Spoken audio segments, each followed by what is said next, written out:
yang mengajarkan berbicara.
Dan tegakkanlah keseimbangan itu dengan adil, dan janganlah kamu mengurangi keseimbangan itu.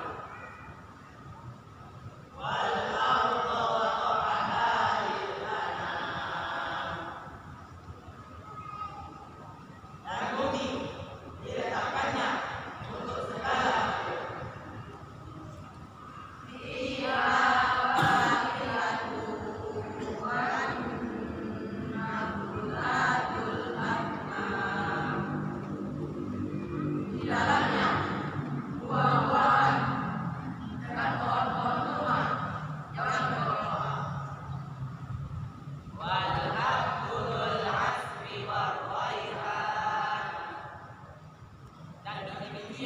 yang berkulit dan bunga-bunga yang baru.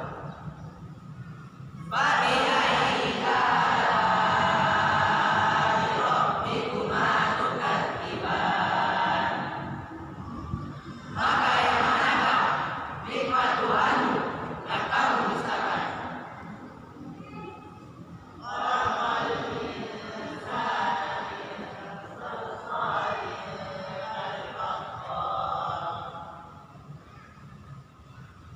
Dia ciptakan manusia dari tanah liat seperti tembikar.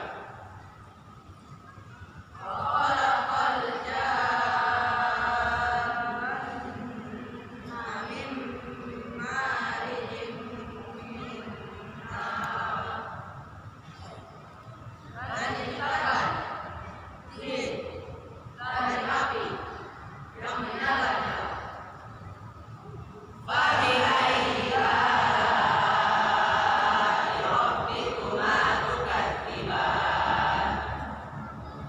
Maka yang manakah nikmat Tuhanmu yang kamu dustakan? Rabbul masyriqaini wa Rabbul maghribain. Tuhan dua timur dan Tuhan dua barat.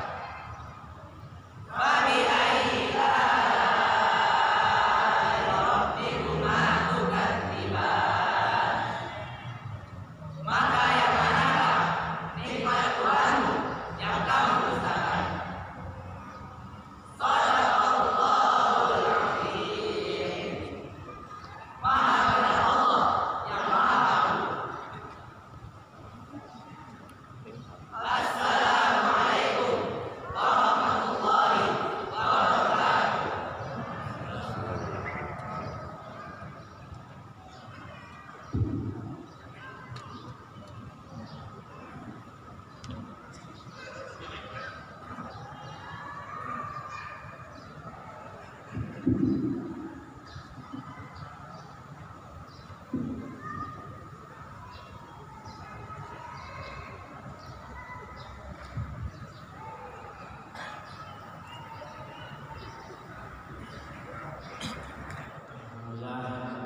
Alhamdulillahirrahmanirrahim.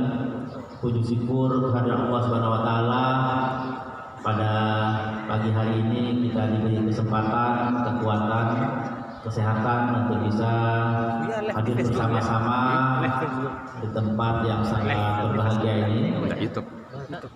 di Masjid Raya Sumatera Barat. Tak lupa salawat serta salam untuk junjungan kita yang besar Muhammad Sallallahu Alaihi Wasallam. Yang kami hormati Ustaz Benri Jaisul Rahman, alhamdulillah beliau sudah bersama kita. Yang kami hormati Bapak Gubernur, dalam hari ini insyaallah akan diwakili oleh Bapak Kepala Dinas Kebudayaan, yaitu Bapak Haji Saifullah. Kemudian yang kami hormati teman-teman dari yayasan dan yang hadir. Selanjutnya yang kami sangat banggakan adalah Bapak Ibu orang tua hebat yang akan menjadi tauladan bagi anak-anaknya, akan menjadi pedoman contoh untuk anak-anak. Pada pagi hari ini kami dari Yayasan Anak Soleh 85 mengadakan acara taklim akbar dengan judul bagaimana kita kelola stres hingga menjadi orang tua bahagia di abad 21 ini. Alhamdulillah keinginan kita untuk mendatangkan Ustaz Benri, ya, lebih keren dikenal Ustaz Haji Benri ya. Orang awal juga ya, dari Jakarta. Ada kesempatan beliau untuk hadir bersama-sama di acara kayak kita ini. Acara ini adalah dalam rangka milad ke-11 ya. Jadi Yayasan Anak Soleh 85 ini kita mulai kegiatan kita dulu di tahun 2011, tepatnya di 11 Oktober 2011.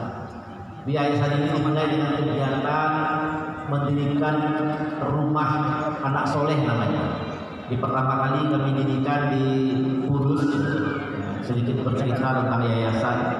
Ya, yayasan Anak Soleh ini kegiatan awal saat ini yang ada masih ada di Kudus, satu di Alai Parakopi, kemudian ya Nabi salam alaika ya Rasul salam alaika ya Habib salam alaika salawatullah alaika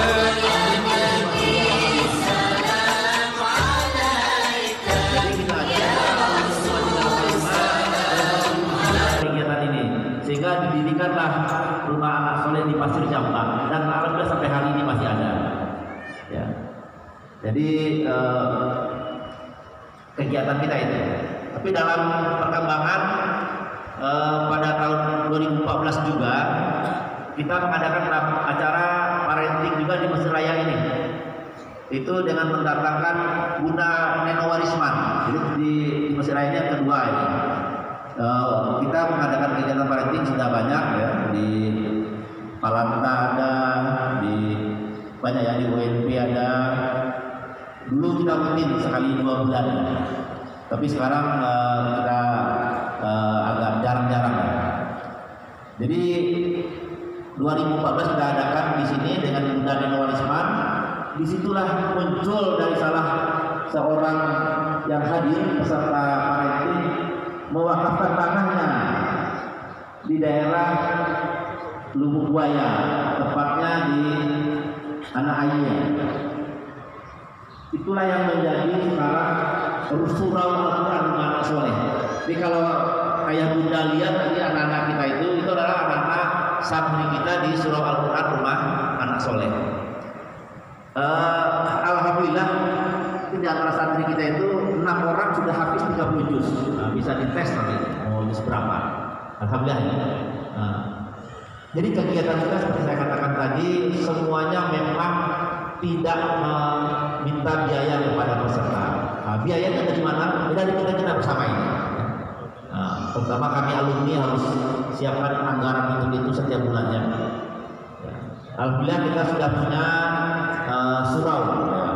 kita namakan surau. Nah, cerita baru kembali ke surau ini. Di pesantren lah ya. Pesantren kita sudah kita mulai tahun 2017, jadi 2015 kita bangun. Sekarang alhamdulillah sudah cukup ya. Tetapi animo peserta atau santri untuk ikut bersama kita cukup banyak. Tahun ini kita akan merencanakan pembangunan tahap kedua. Di setahun yang lalu kita membeli lahan dekat situ seluas 1080 meter persegi, dan rencananya besok kita akan wabarakatuh.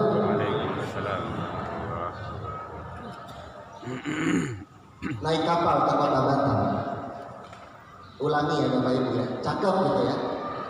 Naik kapal ke Kota Batam, menunggu kapalnya di dermaga. Kalau ada yang mengucap salam, jawab dengan lantang dan bertenaga. Assalamualaikum warahmatullahi wabarakatuh. Nah, ini baru calon orang tua bahagia. Ya, iya.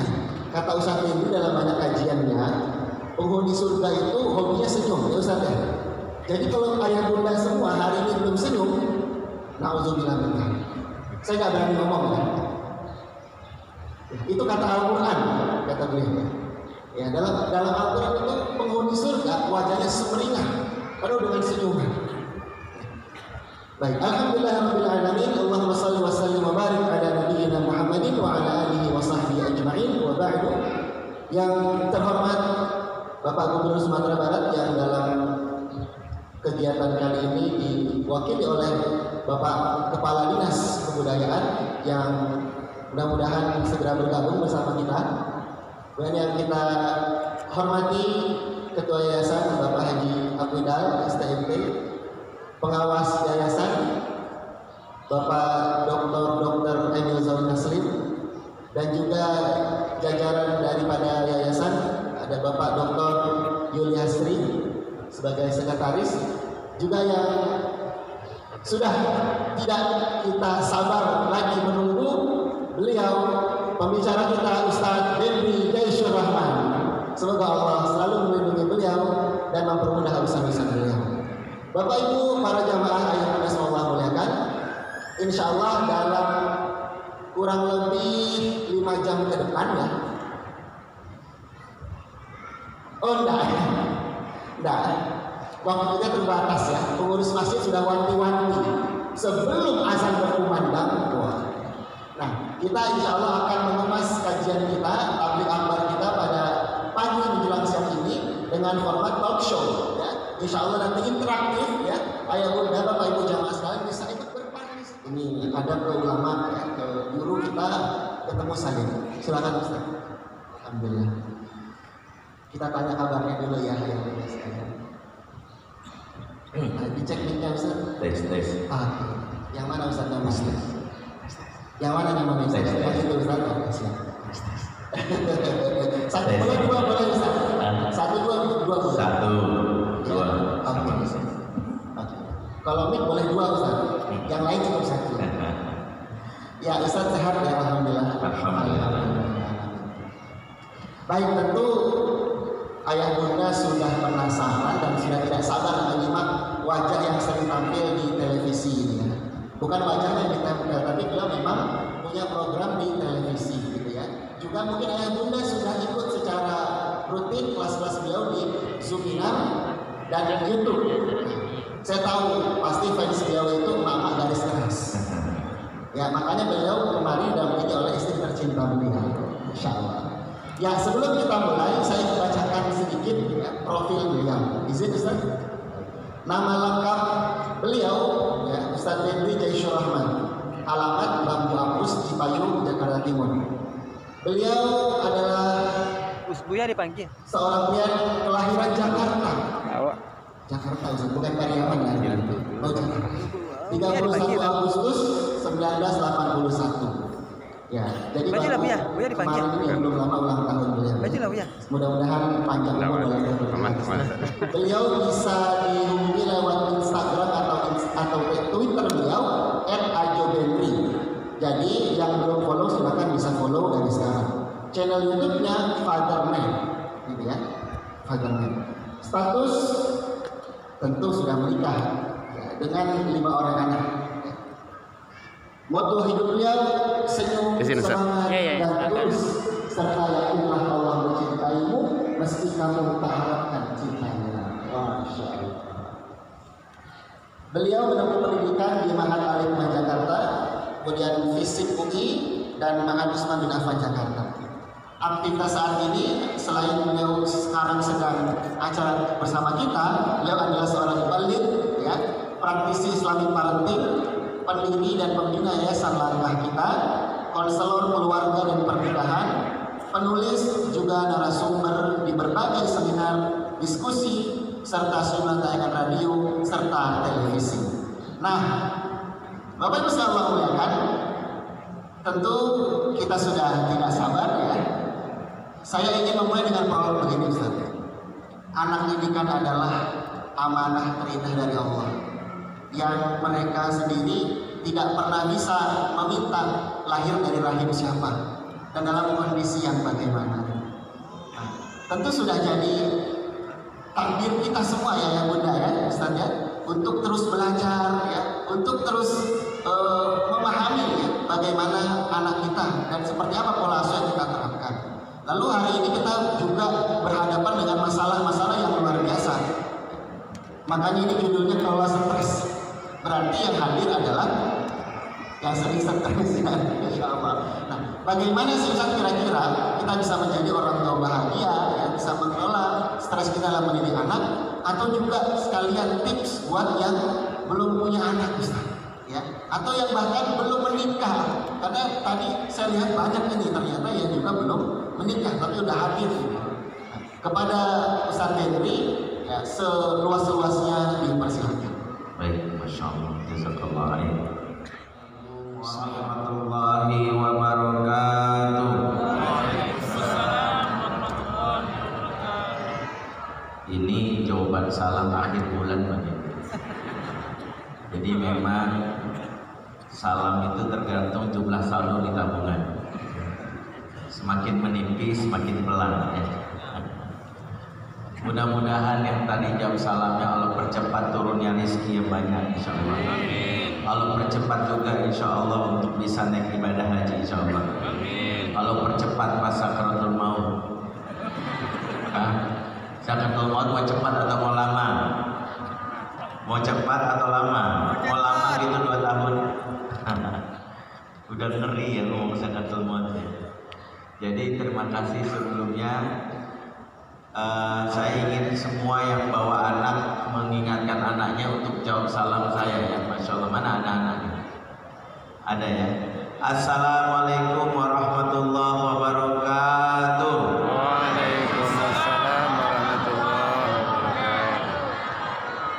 Alhamdulillah, assalatu wassalam ala rasulillah wa ala alihi wa sahbihi wa mawala wa ba'd. Yang kami muliakan dan hormati pimpinan dan pengurus Yayasan Anak Soleh 85 dan juga perwakilan dari Gubernur Sumatera Barat yang hari ini beliau berkenan hadir. Tentu juga para pengurus dari Rumah Anak Soleh dan Surau Quran Rumah Anak Soleh, Bapak Ibu semua yang dimuliakan Allah. Semoga Allah memberkahi kita semua yang hadir dan semoga kita bisa masuk surga bersama-sama semuanya. Amin. Ya Rabbal Alamin. Mau masuk surga nggak, Bu? Mau sekarang atau nanti? Takut ya. Alhamdulillah juga saya ingin sampaikan salam buat anak-anak yang hadir tadi, anak-anak kita semua, adik-adik kecil, teman-teman cilik. Di antara tugas kita adalah membuat mereka merasa berkesan. Kalau majelis ilmu tempat mereka belajar pertama kali mengenal Allah itu memiliki kesan, insya Allah mereka akan senang untuk berlama-lama di dalamnya. Maka di antara adab kalau ada anak kecil masuk masjid, pastikan mereka merasa nyaman dan bahagia. Jadi di antara tugas kita kalau ada anak-anak, sebagaimana sunnah Nabi Shallallahu Alaihi Wasallam, kalau ada anak masuk dalam majelis, Rasulullah mengatakan marhaban ya thalabal ilmi, selamat datang wahai anak-anak penuntut ilmu. Jadi anak-anak itu yang benar itu kalau datang disambut, ya, bukan disambut. Kalau mereka merasa nyaman, merasa bahagia, maka mereka akan merasakan peristiwa yang akan mereka kenang ketika mereka dewasa nanti. Itulah yang membuat anak-anak kita nanti mau diajak ke masjid, mau diajak ke majelis ilmu. Tapi kalau sejak awal mereka sudah merasa tertekan, ada berapa pengurus masjid kalau anak masuk masjid langsung jangan keluar. Ada di sini? Enggak. Insya Allah ada. Kalau anak-anak merasa bahagia, insya Allah maka masjid ini akan selalu didatangi dan insya Allah anak-anak selalu betah berada di masjid. Karena itulah kita berdoa, mudah-mudahan anak-anak kita ini baik yang hadir saat ini maupun yang mungkin sedang ada di rumah, kita doakan semoga menjadi anak yang soleh dan soleha, jadi pemimpin bagi orang-orang yang bertakwa. Rabbana hab lana min azwajina wa dzurriyyatina qurrata a'yun waj'alna lil muttaqina imama. Amin ya rabbal alamin. Bapak Ibu dimuliakan Allah Subhanahu wa taala. Jujur saya dalam kondisi hari ini sedikit lelah ya. Bukan karena lelah fisik ya, memang dari kemarin aktivitas seharian di Solo dan baru tiba tadi malam.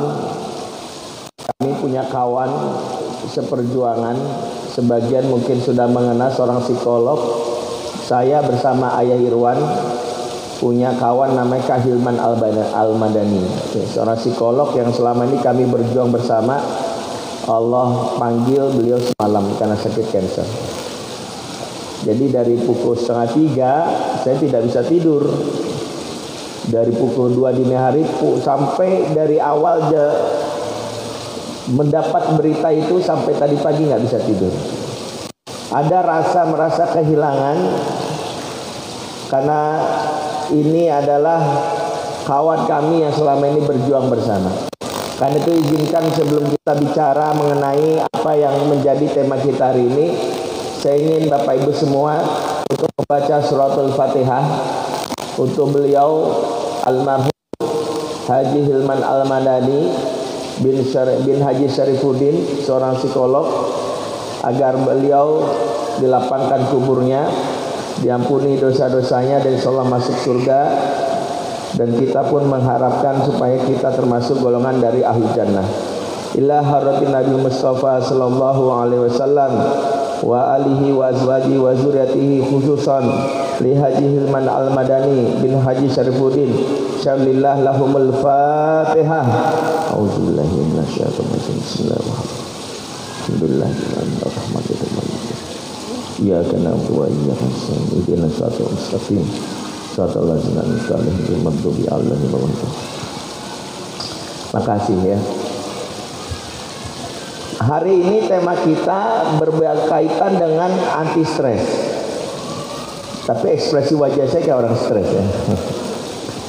Tapi kita memang menjadi orang tua sejak awal harusnya tahu bahwa amanah menjadi orang tua ini bukan amanah yang sederhana.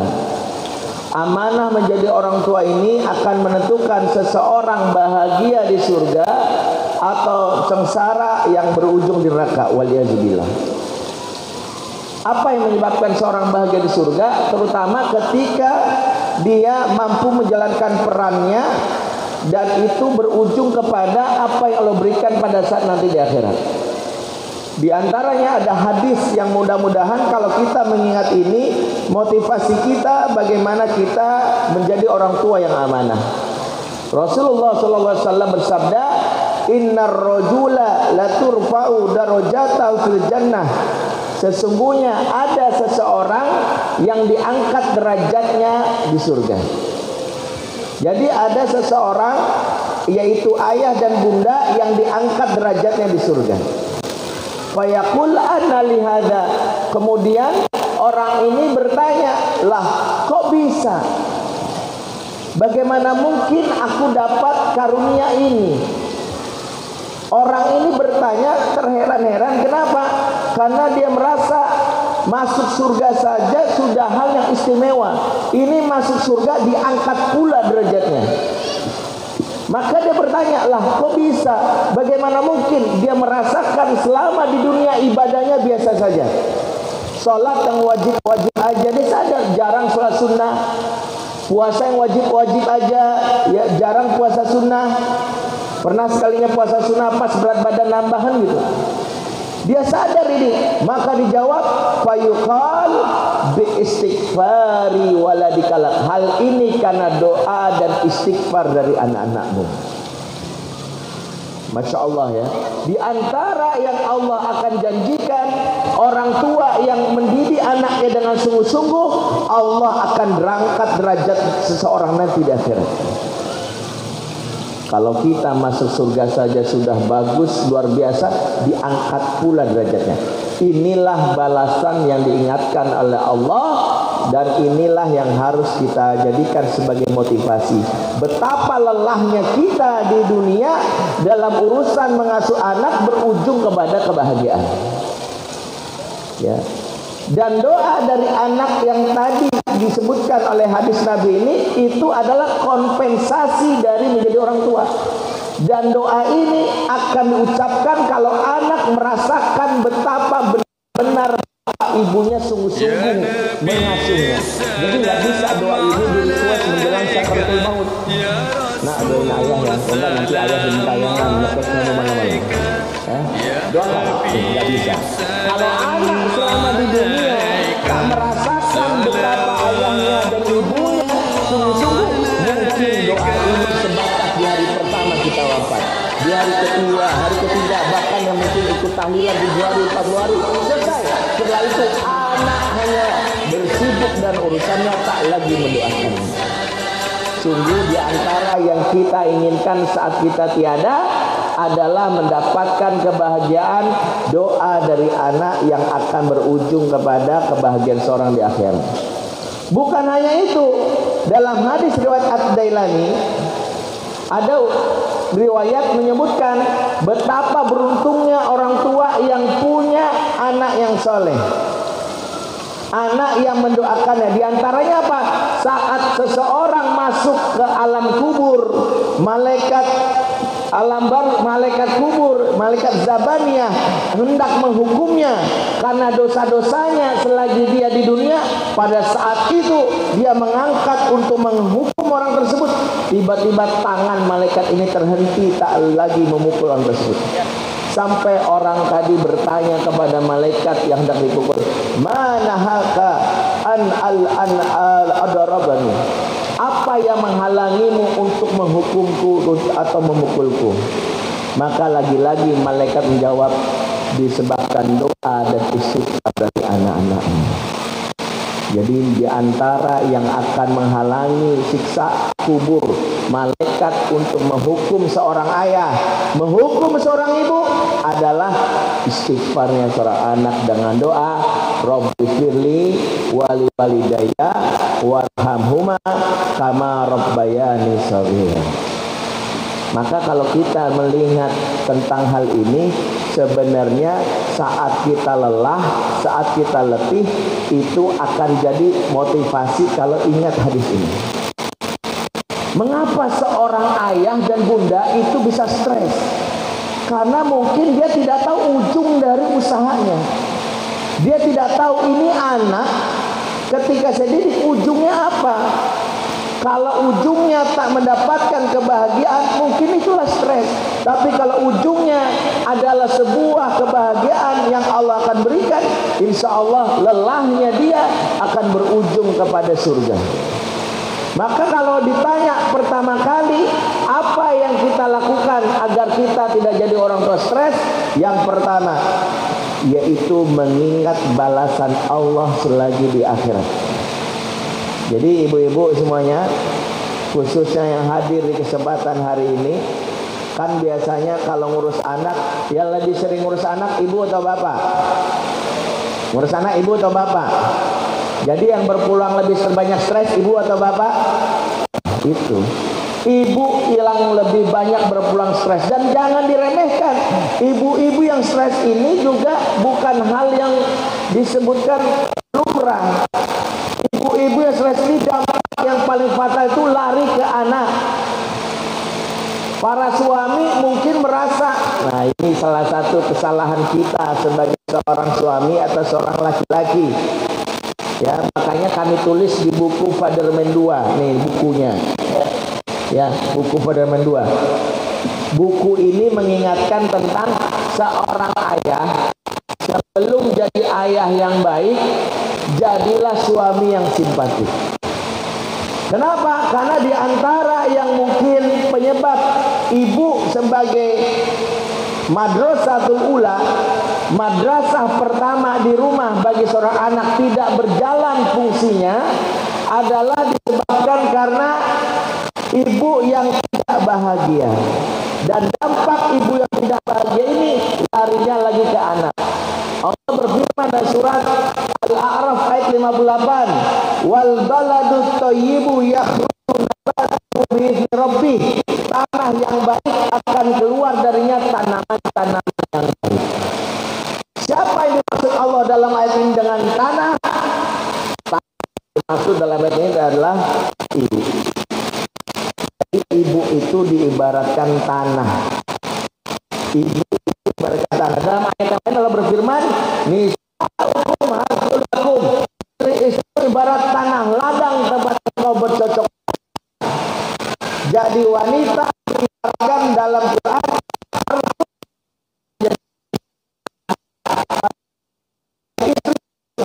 atau tanah ladang. Pada saat menjadi ibu disebut sebagai baladun, tanah yang luas. Sama-sama tanah. Kalau tanahnya baik, akan keluar tanaman yang baik. Tanaman yang dimaksud siapa? Tanaman yang dimaksudnya adalah anak-anak. Makanya di antara penyebab anak-anak itu tidak mendapatkan apa yang membuat hidupnya itu bahagia, itu biasanya salah satunya faktor ibu yang tak bahagia. Maka dalam Islam, betapa Allah menginginkan para wanita ini wajib happy, wajib bahagia, nggak boleh stres. Makanya begitu Maryam saat diberikan kehamilan, Maryam itu diberikan kehamilan dan bertanya, terheran-heran dia, anna yakunu li walad walam yamsasni bashar. Lah, kok bisa aku punya anak padahal tidak pernah satupun manusia menyentuh aku. Bayangkan ya, Maryam ini kalau istilahnya orang zaman sekarang ini sebut Miss Universe. Jadi kalau ditanya siapa Miss Universe dalam Islam, adalah Maryam. Karena Allah langsung yang menyebutnya. Innallaha astafaki wa taharaki wastafaki ala nisa'il alamin. Surat Al-Imran ayat 42. Sesungguhnya Allah memilihmu, mensucikanmu, dan memilihmu di antara wanita di alam raya ini. Jadi alam raya itu bahasa Indonesia. Bahasa Arabnya alamin, bahasa Inggrisnya universe. Jadi wanita yang digelari Miss Universe sebenarnya adalah Maryam. Jadi kalau ibu-ibu anak perempuannya bercita-cita, mah boleh nggak aku jadi Miss Universe? Jangan bilang apa Miss Universe, Miss Universe, dosa kamu, haram. Jangan. Boleh nak, Miss Universe itu wajib bagi seorang perempuan. Tapi contohnya siapa? Contoh Miss Universe itu Maryam. Kamu wajib jadi Maryam. Di antara kelebihan Maryam itu, dia tak pernah disentuh sembarang laki-laki. Makanya waktu dia hamil dia bertanya, lah kok bisa? Jangankan dicium, jangankan diperlihatkan auratnya, disentuh saja bagian tubuhnya, kulitnya, tidak pernah. Makanya beliau bertanya heran. Saat beliau hamil, masyarakat menggunjingnya. Masyarakat membicarakannya. Masyarakat mengatakan bahwa wah, Maryam jangan-jangan berzina, ngakunya wanita solehah tapi ternyata hamil. Jangan-jangan. Maka gunjingan tetangga ini hampir buat Maryam stres. Tertekan dia sampai dia melarikan diri. Sampai hampir-hampir dia mengatakan lebih baik aku mati saja. Maka Allah tak menginginkan seorang wanita, khususnya ibu, dalam hamil keadaan stres. Maka Allah utus malaikat Jibril. Apa kata Allah lewat malaikat Jibril? Fanadaha min tahtiha alla tahzani. Maka berserulah malaikat Jibril dari bawah sungai seraya berkata, janganlah kamu sedih. Makanya yang pertama kali disapa, wanita lagi hamil nggak boleh sedih. Kenapa demikian? Karena kesedihan, stres, dampak yang paling dirasa itu adalah berdampak kepada anak. Ibu yang hamil dalam keadaan stres berdampak kepada dua hal. Suami harus tahu ini. Maka banyak suami yang berkontribusi membuat istri stres. Pertama, ibu yang hamil dalam keadaan stres bisa berdampak kepada kualitas otak bayi yang tidak sempurna. Di tahun 2005, beberapa peneliti di Denmark menyebutkan ibu dari 3.250 ibu yang hamil, ketika diteliti ibu yang hamil dalam keadaan stres, dampak pertama, kualitas otak bayinya tidak sempurna. Ada penyakit yang alami oleh bayi kalau ibunya stres, namanya hidrosefalus. Pernah ngelihat nggak? Ada bayi dengan kepala besar, isinya cairan air itu. Ternyata karena ibunya waktu hamilnya stres, terutama karena pernikahan yang tidak bahagia. Karena dia merasa tertekan, jodohnya tak sesuai dengan keinginan dia. Dia dipaksa menikah seperti Siti Nurbaya sama Datuk Baringgi. Tertekan dia, maka dia tak berharap supaya punya anak. Ternyata tak bisa menghindar, hamil. Akhirnya dia berujung kepada apa? Stres. Maka Allah mengingatkan, dalam Islam wajib pertama kali memastikan kehamilan wajib bahagia.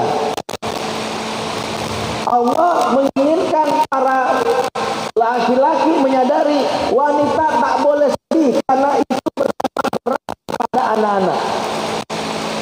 Bahkan ketika ibunda Nabi Musa sedih ketika harus melepaskan anaknya Musa ke sungai Nil, khawatir dibunuh oleh Firaun, maka Allah memberikan hiburan di surat Toha ayat 40. Faroja'naka ila ummika kaita qarra ainuha wala tahzan. Maka kami kembalikan lagi dia kepada ibunya, ya. Supaya apa? Supaya hatinya merasa senang dan jangan sedih. Dikembalikan dengan cara apa? Pada saat Asia hendak mencari ibu susu untuk Musa, dicari semua yang bisa menyusui, tak satu pun yang disukai. Maaf, putingnya dihisap oleh Nabi Musa. Terakhir akhirnya ibunda kandungnya lah yang akhirnya menyusuinya, sehingga tanpa sadar ibunda kandungnya diundang ke istana untuk menyusui anak kandungnya. Itulah maksud Allah, bahwa Allah beri hiburan. Sedih berkepanjangan dikasih hiburan. Nih, ketemu lagi dengan putramu. Allah tak suka, Allah tak ingin wanita bersedih. Makanya dalam Islam, kehamilan itu punya satu istilah. Apa istilah kehamilan dalam Islam? Allah menyebutnya dengan satu istilah, al-bushra. Apa tuh al-bushra? Artinya kabar gembira. Contoh, Allah memberitahu tentang kehamilan istri dari Nabi Ibrahim, yaitu Hajar, Sofat. Kata Allah, "Fabasyarnahu bigulamin halim." Kami beri kabar gembira dengan kelahiran putra yang sabar, yaitu Ismail. Jadi kehamilan disebut kabar gembira. Allah memberitahu kehamilan dari istrinya Nabi Zakaria. Allah katakan, "Ya Zakaria, inna nubasyyiruka bigulamin ismuhu Yahya." Wahai Zakaria, kami beri kabar gembira dengan putra yang kami beri nama Yahya, kabar gembira. maksudnya kehamilan. Allah beri kabar gembira alias kehamilan kepada istrinya Nabi Ibrahim, itu Sarah, dengan lahirnya putra bernama Ishak. Apa kata Allah?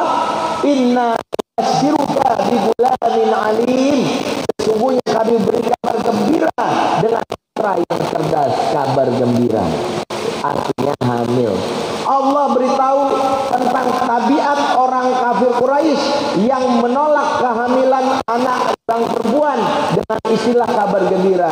Wa idza busyira ahaduhumul unsa dhalla wajhuhu muswadda wa huwa kazim. Jika mereka diberi kabar gembira alias kehamilan seorang anak perempuan, wajah mereka merah padam saking malunya. Kabar gembira. Jadi kehamilan dalam Islam itu apa? Kabar gembira, kabar gembira, kabar gembira, kabar gembira. Apa maksudnya? Maksudnya adalah ibu hamil gembira. Makanya kalau ada ibu yang hamil, wajib digembirakan. Siapa di sini ibu yang hamil, angkat tangan. Ada? Bapak jangan ngaku-ngaku hamil ya Pak, saya nggak percaya. Kalau menghamili boleh, pasti. Ibu ada yang lagi hamil? Gak usah malu. Ibu yang hamil saya kasih hadiah, nanti di sana ada yang jual buku kami, ambil buku gratis buat ibu. Hadiah dari saya, pilih, saya mau yang ini, tapi tolong ya yang jualnya jangan diambil, sudah punya istri ya. Yang jualnya nanti nggak tahu di bagian sana atau sebelah sana, saya lupa. Buku Father Man, pilih. Nah itu hiburan buat ibu hamil. Tolong setelah ini jangan ngaku-ngaku hamil.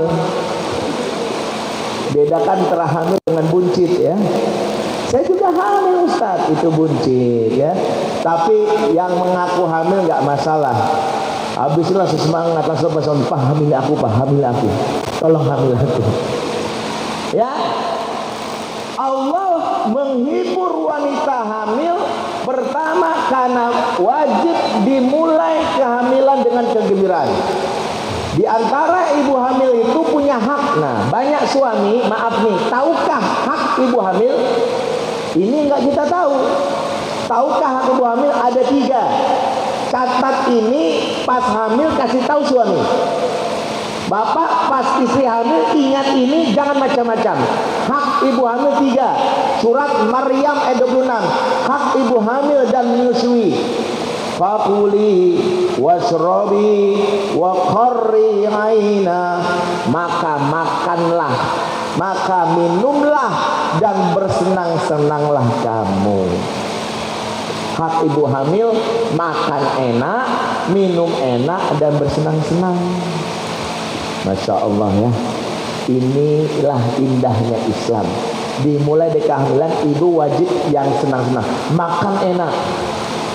Jadi kalau lagi hamil, maafkan kalau lagi ada snack kiriman panitia diambil sama ibu hamil. Ya, ini nggak ada snack ya. Kalau ada tolong dikasih ke ibu hamil dulu. Minum yang enak dan wajib senang-senang. Makanya dalam Islam ngidam itu boleh. Boleh ngidam, asal yang wajar. Jangan, Pak, aku ngidam, Pak. Apa ngidamnya? Cerai sama papa. Nggak boleh. Ngidam yang wajar dan itu boleh demi menggembirakan. Boleh nggak Pak ngidamnya aku, papa nikah lagi? Wah senang. Itu mah idaman bersama, idaman suami. Intinya ibu hamil itu wajib gembira. Makanya suami yang ingin mencetak generasi unggul di masa depan, investasi pertama gembirakan ibu hamil. Inilah kelemahan kita. Umat Islam itu lemah di sisi ini. Lemahnya apa? Kita tidak pernah berinvestasi generasi masa depan. Buktinya apa? Ibu hamil diabaikan. Tetangga ada yang hamil, bukan tetangga, bukan saudara saya. Buat apa saya peduli? Lupa. Dari rahimnya kelak muncul ulama hebat di masa depan. Kita tak mau berinvestasi dari awal. Ada adik kandung kita, alah manja kamu, baru hamil 1 aja, tuh yang lain 10. Kita lupa. Inilah adat atau syariat Islam kepada wanita hamil. Maka baginda Nabi pernah menegur seorang lelaki yang memarahi istrinya. Kata Rasulullah, engkau menzalimi saksain, 2 orang. Satu adalah istrimu, dua bayi dalam kandungan istrimu. Jangan menyakiti wanita hamil, karena stresnya dia terhadap dunia luar akan berdampak kepada janin dalam kandungannya. Maka dampak pertama tadi, otak bayinya tidak cerdas. Dampak kedua, bayinya nanti menjadi anak yang lemah secara emosi, fragile, anak yang rapuh, anak yang sensitif, anak yang baper, anak yang emosional.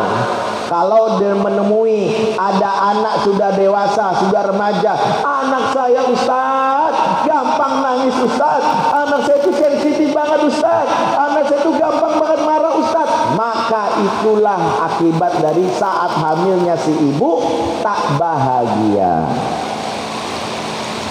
Nah, inilah para suami, jangan sampai kita lupa.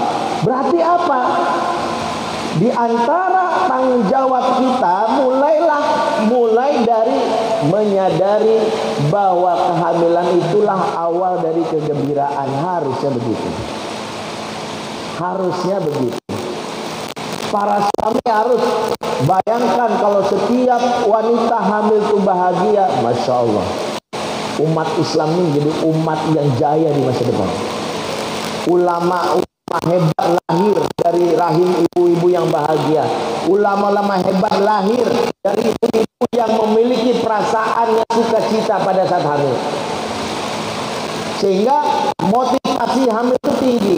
Kalau sekarang ibu baru hamil satu, hamil kedua aja sudah stres. Gara-gara suami tak peduli.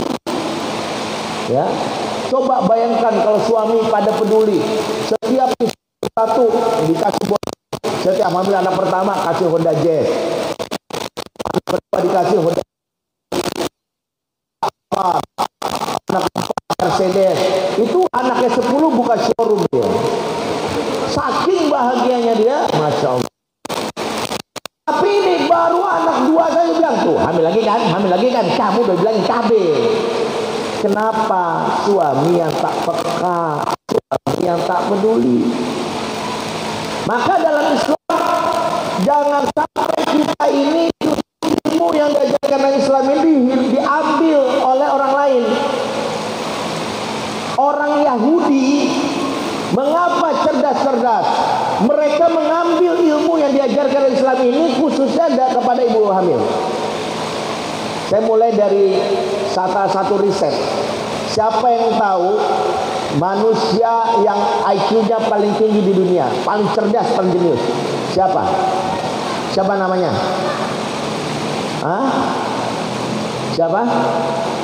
Einstein? Bukan, Einstein itu di bawah 200. Ini IQ-nya lebih tinggi lagi.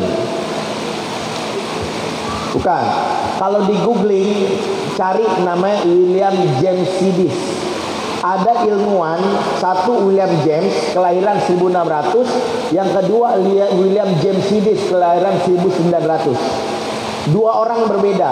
Yang paling jenius William James Sidis, bapaknya seorang Yahudi, psikolog dari University of New York, namanya Boris Sidis.